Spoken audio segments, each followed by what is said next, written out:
Hi guys, in this video I will show you how to fix LARAGON problem.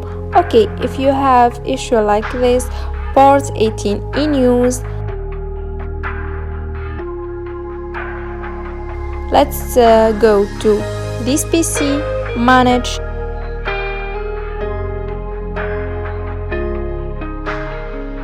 and choose service and application.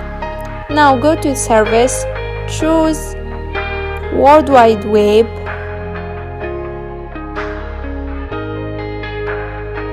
then go to stop the service. Now just close your window and go to LARAGON again, stop LARAGON and restart it, and everything will be work fine.